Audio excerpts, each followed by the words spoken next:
Guys, welcome back. Episode 28 out here with the boys, Real Fans Podcast. Hold on, give a little shout out for the IG right here, Real Fans Podcast. Follow us, Real Fans Podcast. Follow us on MySpace. Follow us on LinkedIn, MySpace, Twitter, all the good things. We live, boys. Tumblr. We live.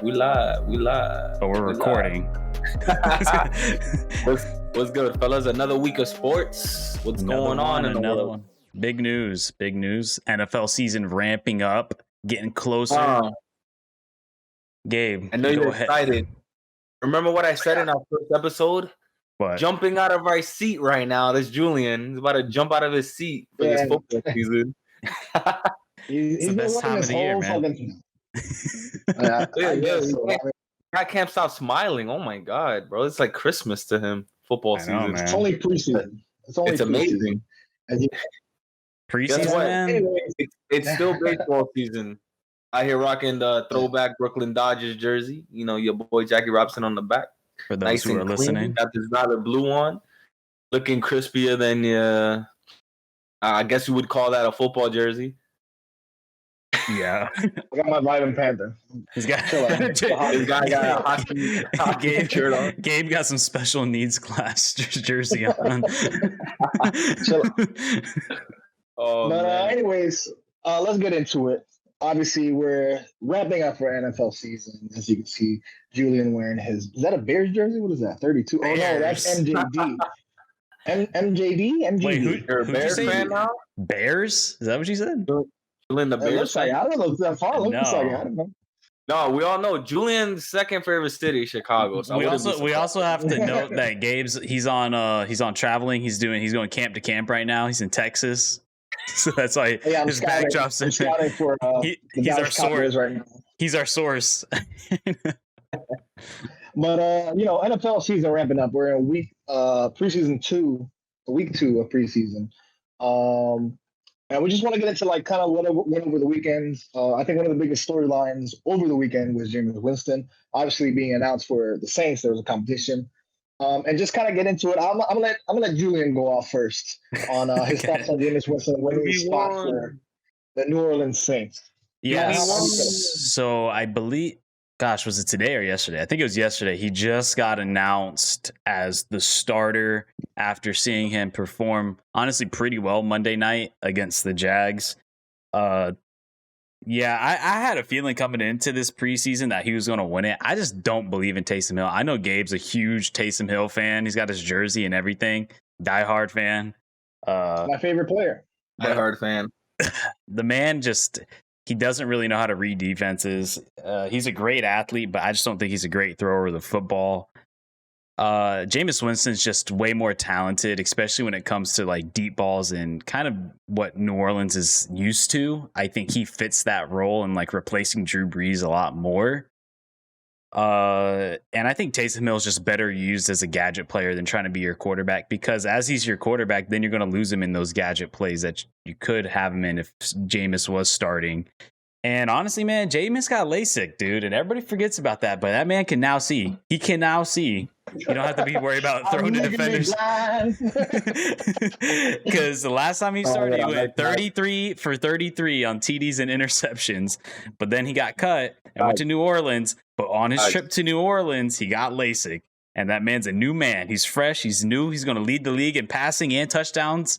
He's going to do it again. Yeah, I feel like he's been kind of sneaky. I mean, the problem with Jameis Winston, obviously, I think he has the tools. He has the tools to be a starter in the league. But it's just there's a lot of dumb mistakes. And you said obviously you brought up him having LASIK, which is a big problem. It's how long you been in the league and now you're getting LASIK, or now you have? Were you wearing contacts before or something? So hopefully, I love to see improvement. And obviously I like Taysom Hill, but I don't think he's good to have in your back pocket, but he's not a starter in the league. Like you said, he's better to have he's very fast, he's very big, very physical, and him, being a receiver or being on special teams is probably more impactful than him being a quarterback. Did you watch that? Did you watch that game this Monday between Jags and Saints? Yeah, he looks good. Obviously, yeah. He looked. What was your takeaways from the game that you saw? His deep ball looks good. his deep ball looks really good. I mean, We he all know killed. this man has an arm, bro. I really feel like it's his decision making, and I feel like he feels like he needs to always make the big play, which always applies extra pressure on him. Like, calm down, bro. Like, we know you can throw. You know, you got a good arm, but yo, you talked about his touchdown interception ratio. He's always trying to make the big play, and I think that gets him in trouble. Yeah, he's always trying to throw it down the field. I think too, like honestly, being behind like Drew Brees and having Sean Payton, and I think you kind of had it when he was at Tampa. I think compared to what he had in Tampa to now what he has in New Orleans, I think it's a little bit more friendlier system to what he needed. And then, I mean, who knows? Maybe that LASIK shit actually did help. Maybe he can see. Maybe he can't fucking see now. And he's like, holy shit. Like, but I think he did play under Bruce Arians on his final year at that time. But Bruce Arians is not necessarily, I mean, he's a great coach, but I don't know if he's necessarily there to fix people like Sean Payton can do. And Sean Payton, if Jameis Winston ends up being like legit for New Orleans and can take them to the playoffs, Sean Payton might be a fucking QB whisperer, like probably the best one in the league if he can fix Jameis Winston from throwing interceptions constantly.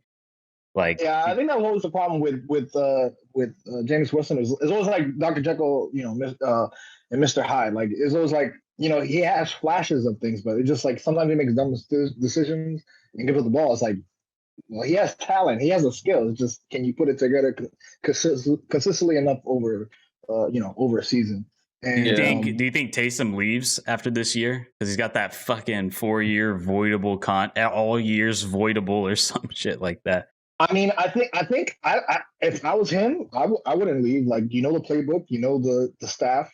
I mean, if you're obviously if you're that hungry to play quarterback because that's where that's his initial position. Sure, maybe I'm angry enough that I want to play somewhere, but like I don't see him starting over some anybody else over the league. I would stay with the team that I'm with. I can still get to play, and even though I'm not playing quarterback, I still get it on the field. I can make tackles, I can make touchdowns, receptions. Yeah. Like you're still getting play time. Maybe it's not what you want to do, but I would stay with the team if I was with him. Honestly, I kind of like too that Sean Payton actually like announced it because he needs to start getting first team reps. If he's for sure the better thrower of the football. He's just a more talented quarterback when it comes to that. And he needs to start getting reps now. I mean, maybe like you could have hit it, like told him under the table, like you're going to be the starter, and then hide it week 1. So then like teams, the defense, whoever they're playing week 1, they don't know who to really prepare for because you got really 2 different styles of guys. Like one who's very athletic and can run the football and do all kinds of stuff, and then you have another who just kind of sits back there and is more known for his throwing, not so much like his athletic ability. But we're still waiting on another big decision. Who's going to announce that starting QB role? Yeah, I was gonna say, speaking of that game over the weekend, let's talk about the Jags. The Jags over the weekend. Last week we were talking, they didn't announce a starter, and I told y'all like this is not like some big whoop surprise Dragon Ball Z shit. We got to stretch this out 7 episodes. But Trevor Lawrence for the Jaguars has finally been announced as a starter, and I'm gonna let the resident Jaguars fan, he's wearing the jersey, I'm gonna let him speak for his team. So how do you feel that now it's official? It's about damn time. I mean, shit. Like you need, because now we're looking at, I think for those who didn't see the game Monday, it didn't look good really at all. And I don't blame him. Like he actually, when it comes to individual performances, he actually played his best. I believe he played as best as he could. He looked pretty good. He had absolutely no offensive line though. I mean, he was getting pressured like every single play. Then one of the plays, he goes for a run and gets fucking like flipped as he went for the run. And I'm like, oh man, I was like, when I saw that happen, I was like, no, like, don't take that hit. Don't do that. Don't do that. Man. Like the whole season flashed up on your eyes. Oh man. And it was like, please, it's not worth it. But I think it's about time. Gardner Minshew has once again has not looked good. He still has yet to throw a touchdown pass. Neither is Trevor Lawrence, but at least Trevor Lawrence has been able to kind of move the ball downfield. Gardner Minshew I don't even know if he's even QB2 anymore. Our third string, CJ Beathard, he looks like a better number 2 and probably will get the second string spot over Gardner Minshew because Gardner Minshew has not really put up any competition towards Trevor Lawrence. And even if he did, like just the sheer talent of Lawrence, when you saw him play this weekend, like you just saw things that not every guy can do. Like there's one play where he's rolling out to the left and throws across his body 15 yards down the field on the dime to Chenault. And it was just like plays like that where you're like, not everybody can make that play. Like that's. I mean, I seen Gabe make that play in the park the other day.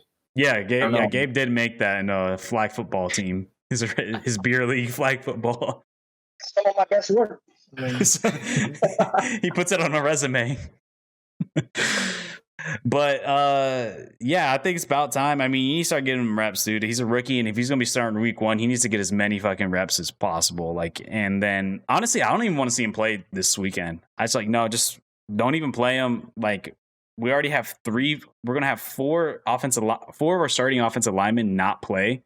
So it's like I don't even want to put him out there. Yeah, not with the backup O line. If he had our second, if we had all our starters out there, then yeah, maybe put him out there. But after seeing what just happened against New Orleans Saints and having 3 offensive linemen out, it did not look good. Granted, New Orleans pass rush is way better than Dallas's, but I'd rather not take that risk. Just chalk it up. Like maybe have him play a drive, but I just don't want him being behind that backup line after what I saw Monday. Like that shit was rough to watch. I was gonna say, how do you feel about this? Because I noticed looking at the depth chart from last week, more news from that game was Travis Etienne possibly Etienne. out of the season with Etienne. With Liz Frank injury. Liz Frank is it's a broken foot with like a strain. So usually those are like you're done for the season. Those injuries, once you get them, you don't come back. Yeah, it's like how do you feel?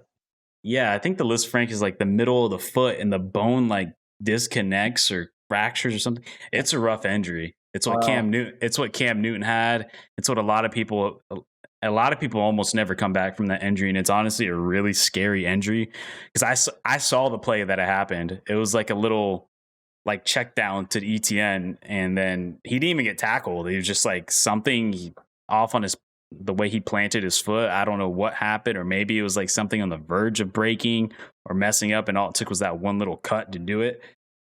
But man, that is a huge hit, and it's really disappointing to see like a player who's coming in a rookie year, first round draft pick, just to get have to sit out the entire year due to an injury, and not just any injury, an injury that not a lot of people come back from. The good thing is supposedly it's one of those injuries that it's better caught early, and he's got surgery on it as quick as possible, and he's also still young, so he should be able to recover a lot better. Yeah, but it is but it's known, and it's historically known for being a very nagging injury, even after it's healed, that you'll always just kind of feel that in your foot, especially when it comes a position like the running back, where you're making tight cuts and like having to push off that foot, especially trying to go through O linemen and D linemen. It's a huge blow. And I mean, he was supposed to be our gadget guy, the guy who's supposed to line up out wide and kind of like lengthen the field stretch the field for us, and kind of go out there and catch balls and while also running it. And it fucking sucks, man. That sucks. And then it sucks for him too. I'd imagine it's gotta be awful. I mean, you've been prepping for this moment just to get put on the IR. Like that fucking that sucks, man. And injuries it's a part of every sport, and it's terrible, man. And like it could make or break careers. You know what I mean? Like sometimes it gives a great story for a comeback, and others it's the end, obviously depending on where you are in your career and how old you are and how severe the injury is. But yeah, I mean this guy right here, number 32 that I'm wearing, and Maurice Jones-Drew, that he was never the same after his Liz Frank injury.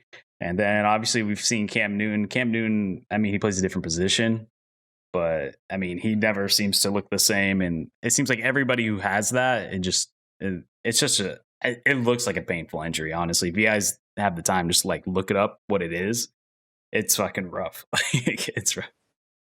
So how do you feel going forward with your? Because I noticed like looking on ESPN, they had him at like I think 3rd string behind, which I'm like, he got drafted. He was the 2nd running back drafted, very high, and I was like, oh man, I thought maybe he could have been at least like the second guy coming out. But now that he's probably injury done for the season, how do you feel about your running back core and your run game with like All James right. Robinson's Carlos Hyde.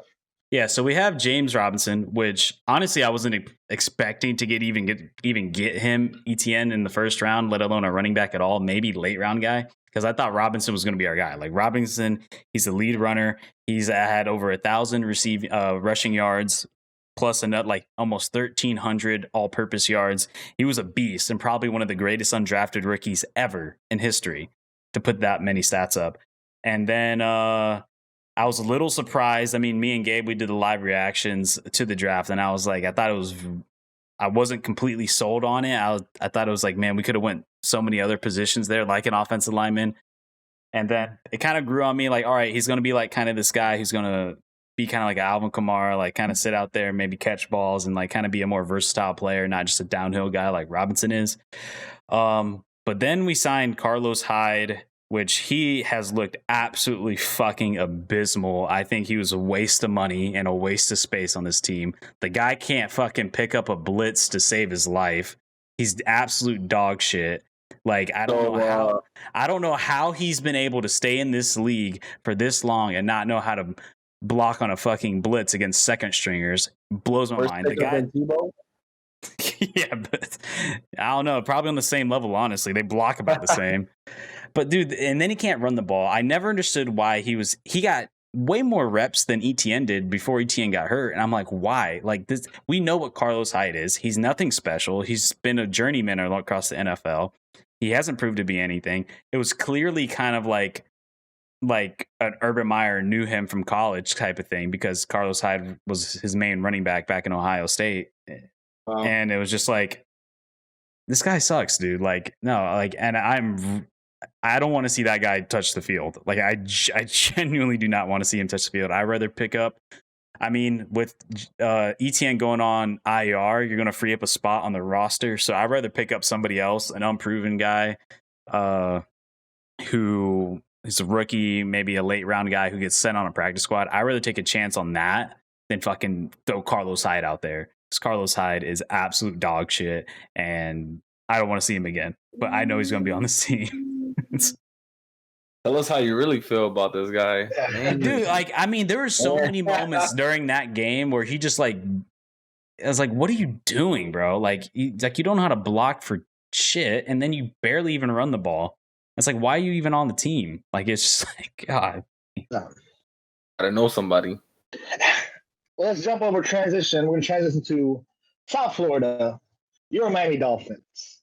Your Miami Dolphins, Gabe. Give me the fins up. Give me the fins up, Gabe. A lot of questions. Bring it back. There you go. Hey. Dolphin. A lot of questions going on with Tua. I actually watched this game. I sat down and watched the whole game, probably till like the last quarter. My takeaways with Tua, because there's a lot of questions surrounding Tua. Is he going to make improvements? Last year he didn't know the playbook. Julian, were you able to look at the game or watch the game a little bit or no? I didn't watch the game, but I watched every play he threw. I went back and watched it. Yeah, I watched a lot of the highlights and stuff. So I was a little bit surprised. Like I find the preseason generally underwhelming. I really don't watch. Like I said, they usually set the starters out for the first two drives and then they sit them, whatever. This week they played the Atlanta Hawks, and I don't think their starters played. Like Matt. Atlanta Falcons. Matty Light. What's his name? Matt. What is his name? Matty Ice. Matty Ice. I'm sorry. And Atlanta Falcons, not Atlanta Hawks. So Trae Young was on that squad, right? Yeah, I heard Trae Young was playing wide receiver. He pulled up from 40. The Atlanta Falcons, they didn't start their starters, but Tua did play the first half, like the entire first half, the first two quarters, which I was surprised by. And I think the starting O-line, they played the whole game. So you can't really judge specifically like, oh, were they really impressive, whatever. It's like they didn't really play their starters. So as far as like the Dolphins defense, I can't make any comments because they didn't play anybody of note. But Tua, I thought he did pretty good. He had a lot of a good rapport with Waddle. They did like a lot of quick passes, a lot of slants out. He's going to be a dude. Waddle's going to be a guy. I feel like he's going to be really good, a good asset to the team. Plus, we have speed guys. We have Will Fuller and Albert. Man, I'm too drunk, bro. Why did I drink before I got on here? What's his name? Albert Wilson? No, I'm not sure. that's wrong. That is wrong. Albert Wilson, I think, is a cornerback.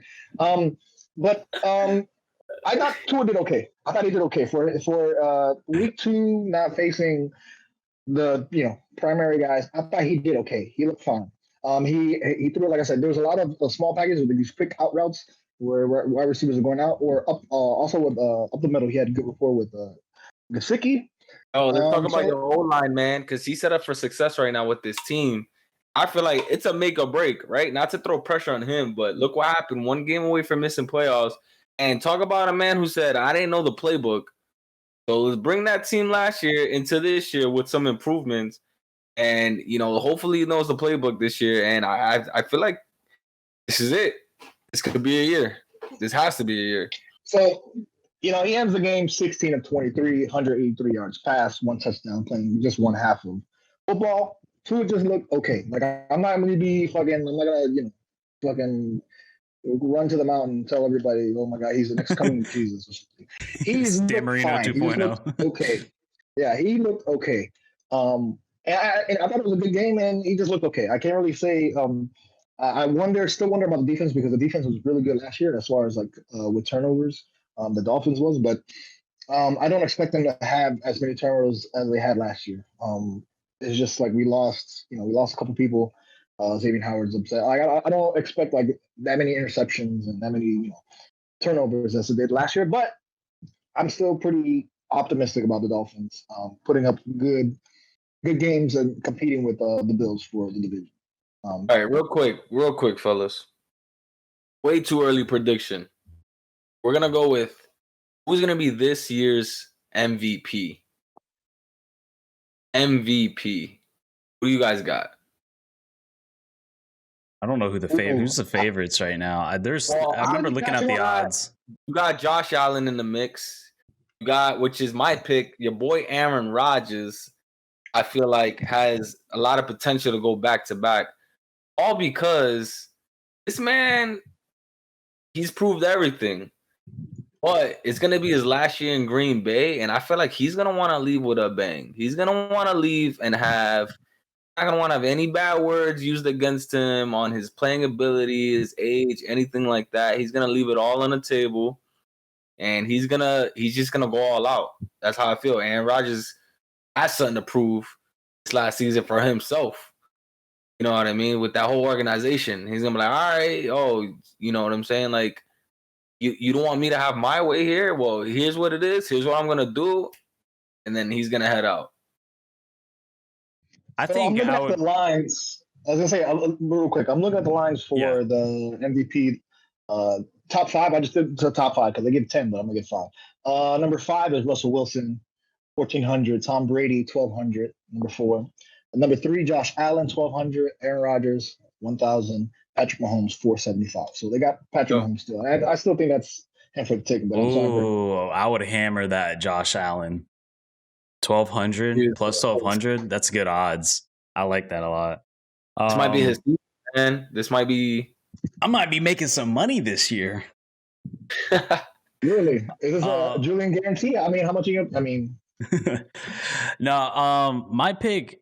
Honestly, I think Aaron Rodgers being third, I really think he should probably be the favorite, honestly. I think he does have something to prove. I think he's going to I just have a good feeling about him. Like I think he's going to repeat what he did last year. I think Green Bay could push for the Super Bowl, honestly. But I would say Aaron Rodgers, but my second pick would probably be Josh Allen. I like Josh Allen a lot. I think he's going to make a step up too. I think he's just going to, carry good seasons on top of good seasons. And I think he's just going to get better. And I think he will. I really think he will. I think like I said, I like the plus 1,200. To me, that's really good odds. I think, cause I really think he could win it. Those have a tough schedule. Week 1, they play Pittsburgh Steelers, which is not to worry about. And they're at Miami week 2. And then they play week 5. They play Patrick Mahomes. Yeah. Miami's slight work. Yeah. Yeah. But they also play week 3 Washington football team, which they're supposed to be really good this year. Good defense, though. Yeah. Back to Tua, though. I do want to talk a little bit about Tua again. Because after what I saw, I thought he played pretty good. I thought he played pretty well, honestly. I thought he was really good. I like kind of the game plan they gave him, and I think they might carry this over to the regular season. Is that they kind of like almost kind of warmed him up with some shorter routes, like 10 to 15-yard routes, and you can definitely see that connection he has with Waddle. Like you can tell that familiarity. Like he seemed like he was targeting him a lot. And then as he kind of gained confidence, and because I think one portion he went 6 for 6, I want to say. And then as he gained confidence, then they kind of let him throw it down the field more. I will say I would like to see him kind of throw it down the field a little bit farther. I want to see him on like those deep balls to see what he has. Obviously, they're probably keeping it a little closer to your chest, and maybe you don't want to injure your wide receivers on those deep routes. But I would like to see him throw a little farther down. But from what I've seen, he seems like he's being a really good game manager. Granted, I don't know if Atlanta was playing their starting defense, and Atlanta's never really been that great at defense. Even last year, they had one of the worst. So, I mean, we'll see when he starts playing tighter defenses. But from what we've seen and what I've heard from camp, everybody's saying he looks good. He looks really good. To me, he kind of gives me, like, from what I saw this past game, like Alex Smith kind of vibes. Like when Alex Smith was playing really well, kind of gave me that just that game manager, just like making the simple plays, getting it done, being consistent, keeping your completion percentage high. But yeah, I want to see if he can throw it down the field. I want to see him really like sling it though. But granted, I don't know if he necessarily has that. I will also say too, I think his arm strength got a little strong. I don't know what he did in the offseason, but he seems like he has a little bit more zip on the ball. Because last year I was calling him the poor man's Russell Wilson, because that's what he reminded me of. I did think I saw like a profile video that the Browns put up. Obviously, sorry, not the Dolphins. Excuse me. They said he gained like about 10 or 15 pounds of muscle. That weight gain, instead of flying back home to Hawaii or wherever, Alabama, where he was home, he stayed in Miami for the break. And he gained weight. So that was one thing that he did change coming into the season, was gaining weight. And I would agree with like most of what you said. Like there wasn't really a lot of deep passes. Maybe the furthest they threw was like 10, 12 yards. And I saw he had one deep. He had one that was like probably like a 30-yard pass down the middle. I forgot who it was to. Then I think he had kind of a farther one to Gesicki. I want to say a little farther down the field as well. But nothing, like I said, most of it was like these out routes or like in the middle, like it was like these 7-9 yards. And I like Waddle a lot. I said coming into the draft, to me, he was the best wide receiver. Everybody was on the Devonta Smith, and he looks like he's going to be pretty good. But I was on the Waddle train. I thought Waddle was going to be good. He had a little bit more height to him. He was still fast as hell, and he just has such good route running. And I think he's going to be really good. And from what we've seen in camp and in the preseason, he looks like he's going to be a dude. He looks like he's going to be a dude.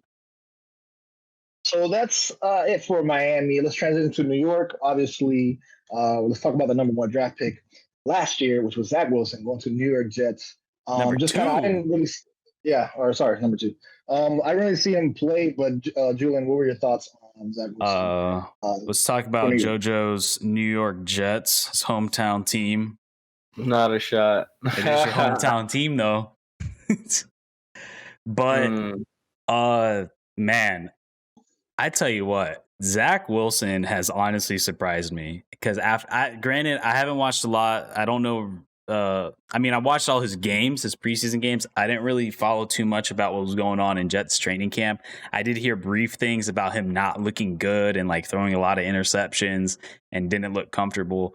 But whatever was going on in camp, he seemed like he really fixed it. And when it came to the preseason games, man, he looked like exactly how he looked in BYU, honestly. Like, that could be a testament to the offensive line in New York. They did draft Elijah Vera Tucker, a guard out of USC. And they still had their guy from last year, Mekhi Becton. I like that offensive line for the New York Jets looks good. I like their weapons. They did pick up Corey Davis, and then they drafted Elijah Moore. They got a little solid offensive squad over there. We got to see if their defense can hold up. I do think I want to say they had kind of an average defense. I'm not entirely sure. I do know they weren't like world beaters, but if the defense can hold up and Zach Wilson can continue progressing like he has and putting up points and completing passes, they could they could win a few games. They can win a good amount of games. He definitely looks like an upgrade from last year for sure. Yeah, he definitely looks like an upgrade to Sam Darnold from what I've seen. Granted, it's overreaction. It is preseason. We'll see when the season actually starts. But we will see, right? If Wilson plays very well, are we still going to blame the Jets system? I will say it is a new regime, and I do love the offensive play calling that I think Mike LaFleur, the offensive coordinator for the Jets, he's the brother of Matt LaFleur, the head coach of the Green Bay Packers, and they all come from that Shanahan system. And that's, obviously it's a really good system from what we've seen in San Francisco and in Green Bay. And he seems to be carrying that over to New York, which seems to be Zach Wilson's perfect style of offense that works for him. And man, I tell you what, that kid has a quick release. I think I've said this before. Like, he has a super quick release and he has pretty good arm strength, and his poise in the pocket looks great. Like, the way he's been stepping up in the pocket, it looks really good. And also, back to Tua real quick, that was one thing I forgot to mention about Tua. Tua looked great in the pocket, I will say. The way he stepped up in the pocket was good. And that's one thing. It's really hard to teach that from a lot of young quarterbacks, because you kind of your first reaction when you start seeing the speed of the NFL defensive ends and NFL defensive tackles, you tend to freak out and kind of like collapse under the pocket. But seeing some of the poise that you're seeing these rookie QBs have has actually been very impressive. Like, and it's good to see, because a lot of these younger quarterbacks, they have a strong run game. They're a lot more athletic than quarterbacks back in the day. But to see that they could hold their own in the pocket and just rely on their arm and their vision to get down the field. Yeah, I think this might be one of the best QB classes ever. I mean, I might be a complete idiot 3 years down the line, but everything I've seen so far, and I'm completely overreacting because it's only 2 weeks of preseason. But I think I've seen more in these 2 weeks of preseason than any rookie quarterback has ever done in a preseason. Like every single one of these guys have been playing really well, even for the fact that it's been preseason. Like, I'm genuinely shocked. Like, because I thought at least one of them would be bad. So that's good, man. Gives you high expectations. Because I wasn't expecting much from Zach Wilson, honestly, coming from BYU, and the Jets weren't necessarily the greatest of teams, but I mean, he seems to be proving everybody wrong. He seems to be showing why he was picked number 2 overall. Okay, did you see anything? No, I didn't see. Listen, I really don't even care for preseason for the Dolphins, much less for a fucking New York Jets. Like, why would I watch their preseason? I just like seeing the QBs. I just want to see how they're doing. That's about it. I understand going forward, like, there's a lot of hype, especially guys who got drafted very high. Like, you want to see him do well and whatever. I mean, I'll see him play when when he comes see the Dolphins. When he comes here, we go over there. We'll see, the Jets will see the Dolphins. And so I'll see him then. But, like, oh, that's true. Honestly, coming into preseason is like, just stay healthy enough to start the preseason. This year they have 17 games going forward. So, like, it's just like, can we just get to the real games? Like, let's get to week 1. Yeah. Speaking of getting to week 1, as we transition, let's talk about our fantasy football teams. We had a draft. Going for that spot this year. I'm not taking no L's. I like last year. Gabe's not even participating. He fucking auto-picked his whole draft. Listen, I have shit to do. Luck of the draw. He said he drafted so well last year that he's going to give us a chance. He's like, I'm so good at this. I know how to pick guys off the waiver wire. I'm not even going to draft. All my guys are going to be waiver wire guys because I'm that good. That's how you win. That's how you win. We shall see. So we got a little, obviously fantasy is coming back into style, back into relevance. Just overall, generally, how do you guys feel about your draft? Just let them know about our league and how many teams we got going. So we got 8 teams. I feel pretty good about my draft. I did draft Travis Etienne. I actually just today I ended up dropping him and picking up a Leonard Fournette, which I thought was kind of a steal, picking up Leonard Fournette on the waiver wire. But I mean, honestly, I wasn't too worried about it. I have a lot of depth because I picked my QB late, and what else did I pick late? I picked my QB late, and I picked another player late. But I like my depth. My starters, I have Keenan Allen and Devontae Adams as my wide receivers. I picked my running backs is Aaron Jones, which I like a lot. Who else did I have? Aaron Jones. I got J.K. Dobbins. I got Darren Waller, which that was one thing I'm picking early because tight end is so hard to come by. Tight end is so hard to come by. I learned from last season how important your tight end is. Because I picked up last year. I picked up Travis Kelce I think round 2. I picked it up early because I was like, there's not very many tight ends, and then also tight ends are very reliant on, depending on which ones perform, is very reliant on the offense that they run. Because a place like Jacksonville where we don't seem like we use a lot of receiving tight ends, but then you got a place like Kansas City where Travis Kelce's almost like a wide receiver. So I picked mine early. I got Darren Waller. Somebody already grabbed Kelce and Kittle, but Darren Waller is just as good, honestly. They're both in the top 3 best tight ends. And then I picked up T-Law as a QB in the 10th round or something. Because I don't like the idea. I don't know how you guys feel. I just don't like picking QBs early. I feel like there's a lot of serviceable QBs. It's a lot harder to get wide receivers and running backs, and especially having some depth because, somebody's bound to get injured. Then you got bye weeks, and I'd rather just have that depth and pick up a QB late. So I picked up Trevor Lawrence. I think he's going to have good mobility. He's going to give me some rushing yards. Of course you did. That's what I was like when I was thinking. I was like, "Damn, I'm going to look like a fucking homer right now." But it wasn't. But it was outside of the fact that I'm rooting for him and I'm a Jaguars fan. I genuinely at the time that I was picking, I really thought he was the best option because I think the only option that I was comparing between him and Matt Ryan. That was who I was picking between. But I picked Trevor Lawrence because I think he can probably give you the same amount of passing stats as Matt Ryan. And he's going to give you that run ability because he might take it off and run and give me rushing TDs. But who'd you have, JoJo? Well, for my team, so I think it's my 3rd year consecutively doing fantasy. And I progressed every year. And shameful, I'll admit, a few years back, I picked the quarterback first overall, and I learned the hard way to never, ever do that. You would think the quarterback is the most important position, but not in fantasy. Who was it? I picked Tom Brady. You picked out of all the QBs, you picked Tom Brady. Not even Oh, this man just came off a ring too last year. He wasn't gonna stop anytime soon. So that's what I was thinking. I didn't really get my head into fantasy and the concept of it. But I've learned. And I loved what my draft picks this year gave. I don't know if you saw my list, but I stole 3 of Gabe's players from last year that performed very, very well. And I was like, you know what? I'm glad he picked after me this year because he stole all my players last year. So I got as quarterback, my 2 quarterbacks.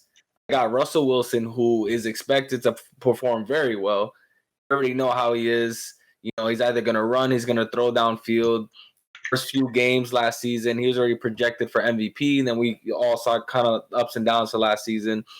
Then I got your boy, Jay Herbert. Come on. You saw what he did in fantasy last year. He came out of nowhere. He's going to be, honestly, the next Josh Allen coming in. I'm calling it. This guy has a cannon. He's going to get me some points. I got your boy, from Kansas City. I got DK Metcalf, who Gabe had last season. Wait, who'd you get from Kansas City? What was that? Who'd you get from Kansas City? Tyreek Hill? Yeah. Okay. You cut off. It's my right receiver. Your boy Too Fast. I got Pitts from Atlanta as a tight end. We'll see with that. That's a risk, man. Because I know tight end was a little risky here. I forgot especially a rookie tight end, because tight ends historically aren't that good their rookie year.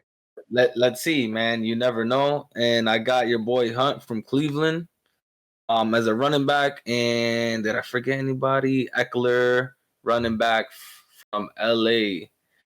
Backups, I got Galladay, a wide receiver, Johnson from Houston, Smith Jr. from Minnesota. Those are probably auto picks because I was only able to pick the first 7 or 8. But I feel like I have a pretty solid squad compared to last year.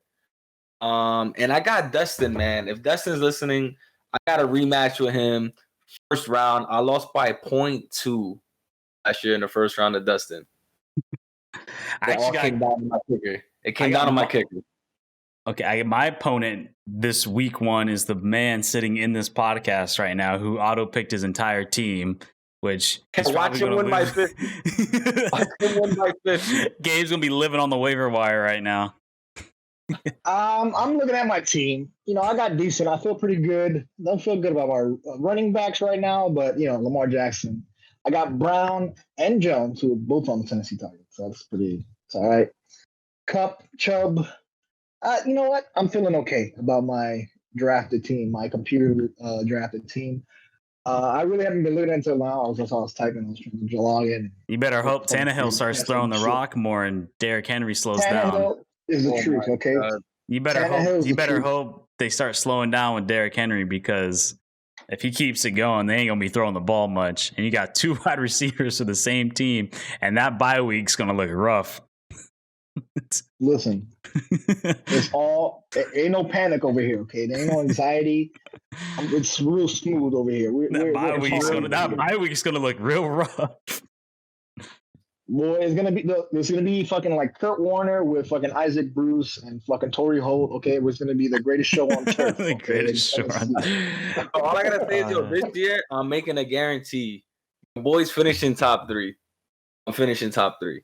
I'm winning it, man. I feel good about my team. I think because I strategically picked all my players. They're all the number 1 guy on their team. Gabe, you got who had Hunt? Did you say you had Hunt, JoJo? Yeah. So I learned last year, because I picked up Chubb. I would keep him as a flex. I would never start him unless Chubb's injured, because I had Chubb last year, and with them, they're very depending on who's hot is who they play more. And that's the one thing that scares me about teams that have one 1-2 punch running backs for fantasy, is it's all about who's hot. You never know. Yeah. Yeah. It's kind of like last year, right? With the Seahawks. I had Lockett, and they also had Metcalf. So Gabe had Metcalf, I had Lockett. And obviously, depending on who hot that game was whoever was getting the ball was getting all the points. So sometimes it was a mix between the two. But majority of the games, it was one side. It was one or the other. It was either Lockett got all the juice, or it was Metcalf that got all the juice. And hold up. I'm looking at my thing now. I didn't mention my depth, and also I figured out my second running back. My depth is so good. I got Montgomery from Chicago. I got Tyler Lockett. My backup tight end, Robert Tonyan. Tonyan I like a lot. I got Deebo Samuel on the bench. I got Deebo Samuel on the bench, Melvin Gordon, and I got Matt Ryan as my backup. And then I picked up Leonard Fournette on waivers today. Oh, we lost Gabe. He's back. There he is. He's back.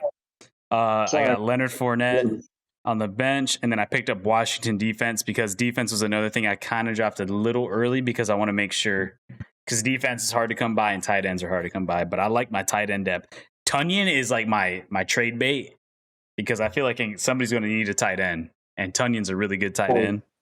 Boys. But we shall see. I haven't really had a chance to look at anybody else's teams. But real quick, guys, this is from Bleacher Report and an Instagram story. It's what's better. It's basically a poll, and this is about fantasy draft.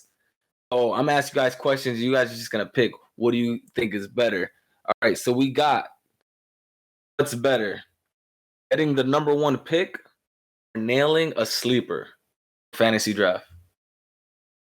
Nailing a sleeper for sure. Nailing a sleeper. First pick is overrated, because you have to wait. Depending on how you do the style, either you do it snake style or whatever.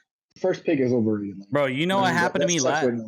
I had first overall pick last year, and I got Christian McCaffrey. Dude is out the whole fucking season. Hey, he was out the whole season. I had number 1 overall pick, picked up Christian McCaffrey. He played one game. He played one game in the middle of the season, and then he got re-injured. And that one game, he got like 30 points for me. And then he fucking dipped out. I was so upset. So last year, I was living on the waiver wire for running backs, because I was just psyched, because I had, I don't remember his first name, but Mozart from San Francisco. I had him. Raheem? Raheem Mozart. He was good in the games he played, but he only played like 4 games. McCaffrey was gone. I forgot who else I had, but I just remember I was cycling in and out like fucking bench play, like waiver wire for for running backs because I was struggling there. Yeah, honestly, I'd rather wait. I'd rather be, if we're in an 8-person league, I'd rather be like 6, 7, 8 than trying to be number one because number one always sucks. I think JoJo. I mean, and the thing too is like, especially in an 8-team league, like whoever you're getting in the first round's going to be a really good player. You know what I mean? Like he's going to be a starter and he's going to give you a shit ton of points. So it's not like the end of the world if you don't pick first. But like finding one of those guys on the waiver wire and stuff is huge. Like my buddy, he got James Robinson. My buddy got James Robinson on the waiver wire last year, which ended up being huge. And then he ended up starting every single game for him towards the end of the year. I picked up Herbert. I forgot when he started getting hot, and that kept me in games, man. That was a reliant quarterback. This guy dropped like 27 to 30 points 5 games in a row. I definitely needed that. Next question. We got what's better? Win money versus strangers or beating friends? Beating friends. Beating friends. Beating friends and winning money. How about that? Beating friends and winning money. More personal. I'm about to take all Gabe's money this season. I mean, money don't matter to me. I work, I make my shit, I spend it, whatever. Money is dumb.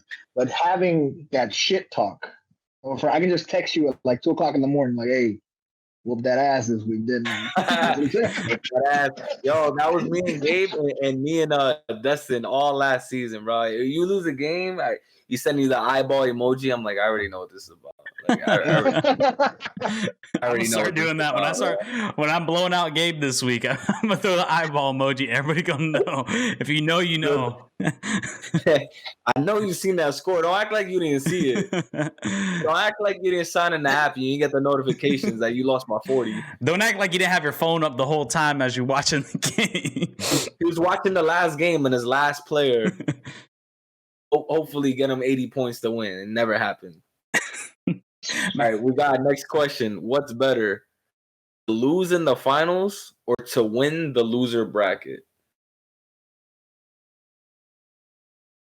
I don't think I've ever played with a loser bracket.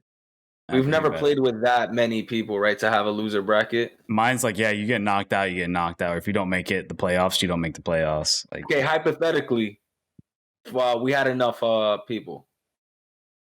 I can give 2 shits about a losers bracket. I don't care. Yeah. You don't want to be the winner of the losers?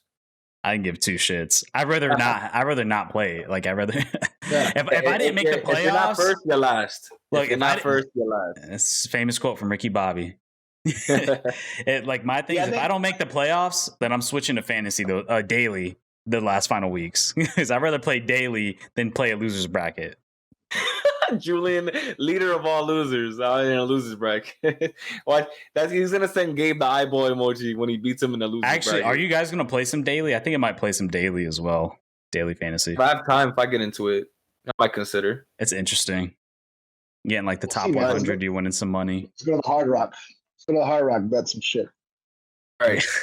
Question: what's better, a healthy roster or an elite wide receiver / quarterback stack? Ooh, that's a good one. That was healthy roster. That was Gabe last year. Yeah, I had Russell Wilson, DK Metcalf combo, which I stole this year, which was lethal. Yeah. Even when I played JoJo, because he had Lockett, even though I play him, I'm like, yo, I'm still getting points, so I can't be mad.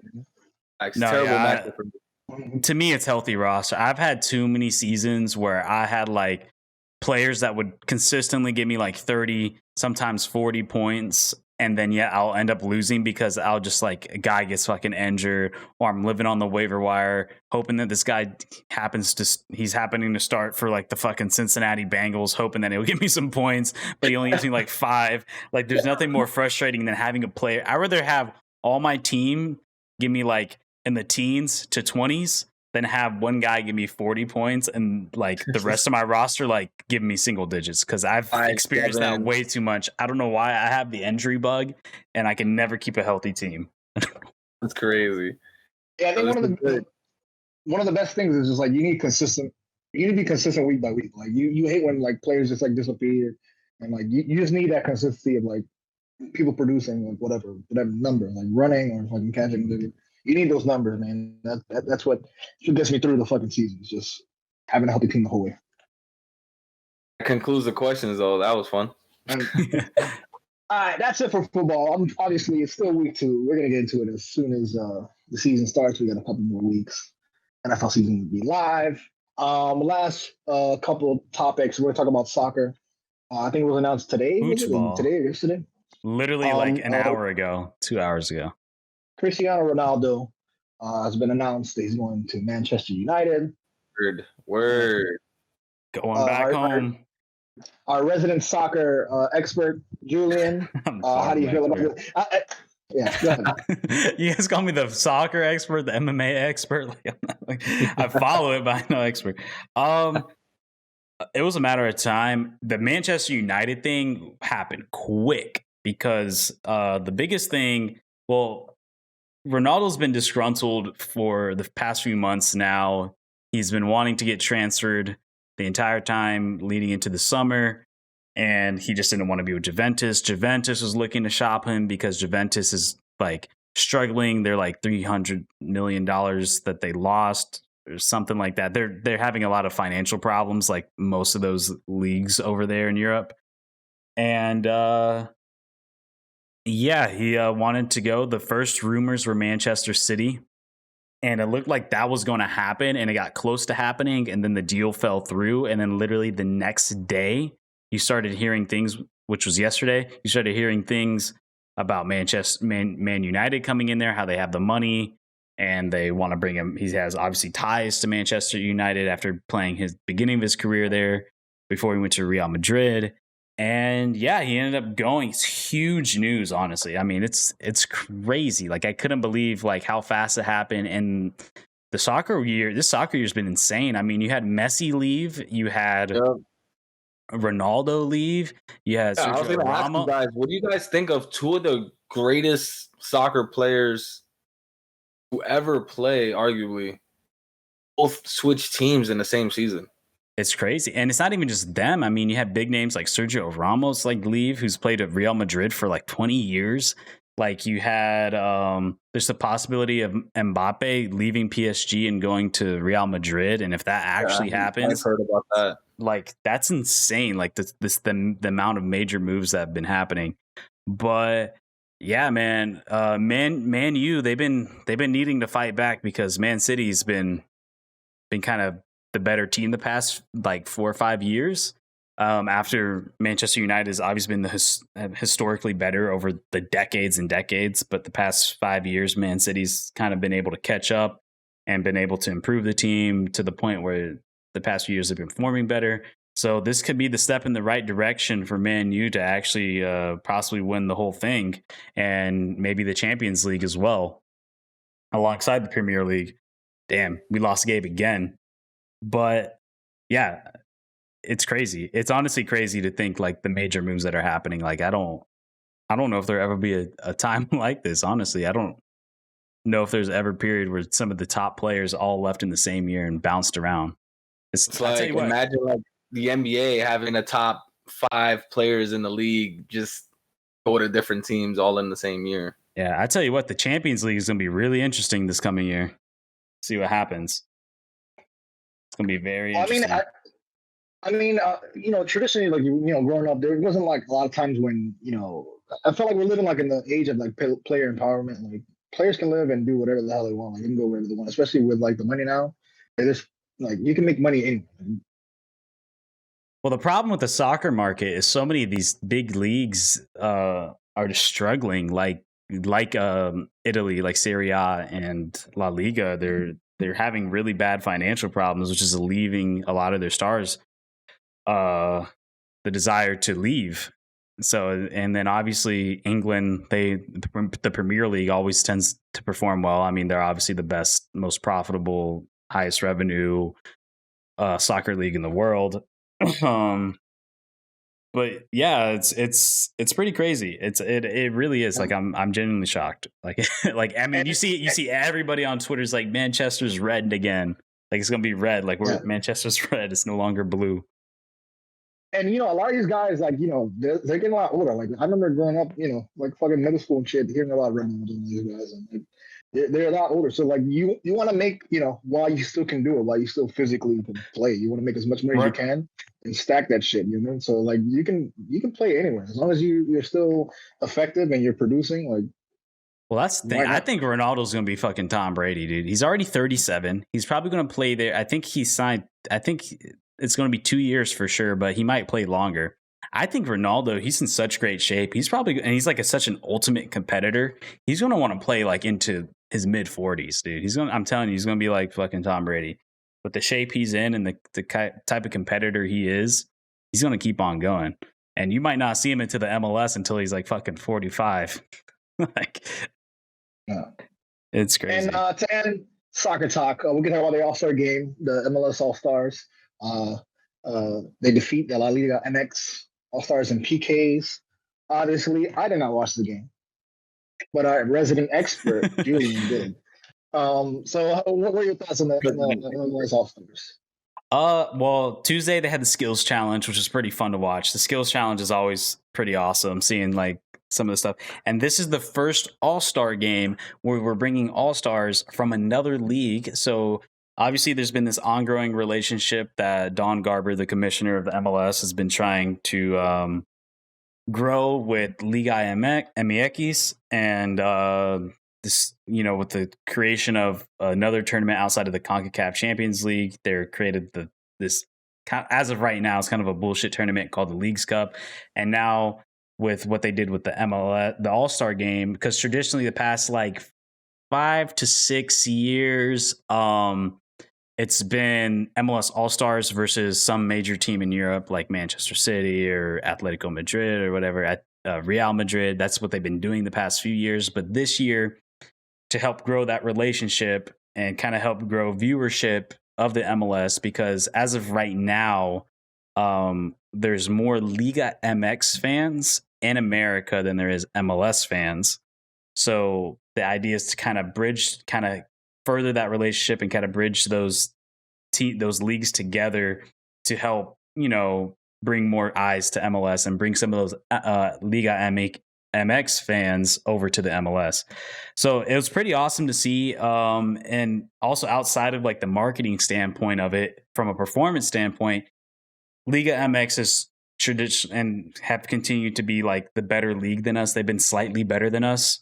We are slowly closing the gap in MLS. And this was kind of like, obviously it's an all-star game, so guys aren't trying super hard. There's tons of substitutions, like a bunch of guys are coming in and out.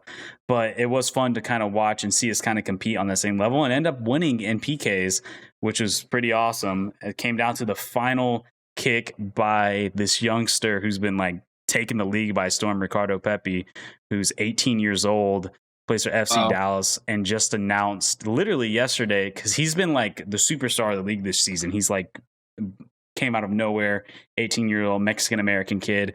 And for people in the MLS world, it was like a big thing, I think, yesterday, because he just announced that he's committing to the United States national team and not Mexico.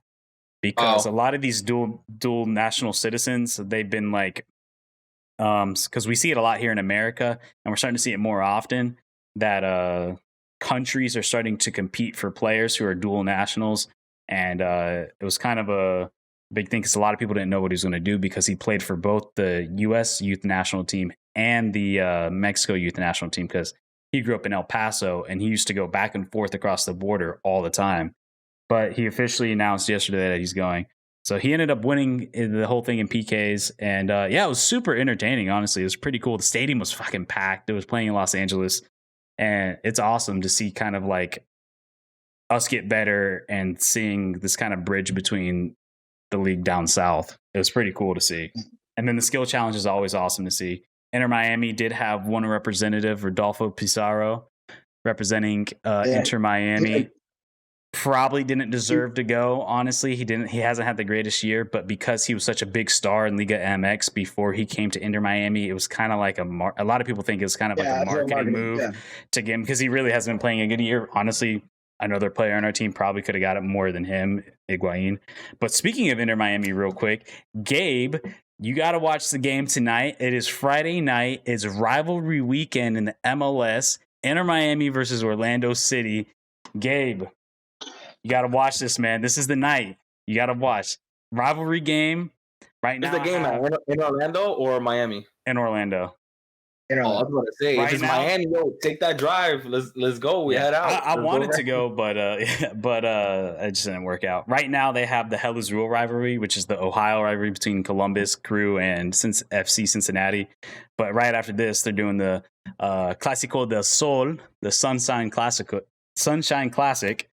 So it's going to be a really entertaining game. Miami's been on a fucking roll. We've won 4 out of the last 6 games, have gone unbeaten 6 out of the last 7, and we're climbing up that ladder, man. And we still have 2 games less played than the rest of the table because we had some delayed, postponed games. So so we can really make a push for the playoffs. We're in 11th place, but we're only, I think, 5 points behind the playoff race. So if we win today, it could bring us even closer. So we're coming up, man. Listen, so come on, Gabe. Listen, I was on the Inter Miami train when they first started.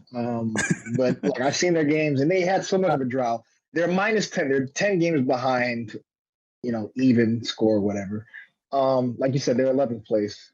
They had a good game last time. I watched the game. I think they played Chicago. Was it Chicago or Chicago? They won. They won 3-1, and the only goal scored that Chicago was off a self-conceded goal from our defender. Yeah. He headed it in. Yeah, I watched that game. That stuff really happened. Yeah, it happened. Own goals, whatever. But man, Inter Fort Lauderdale. I'm not down for it. Orlando, they're pretty good.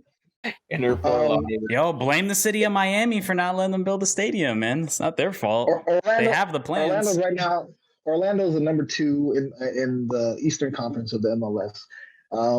I got Orlando winning this, man. Like it's not even like. Well, we played Orlando twice this season.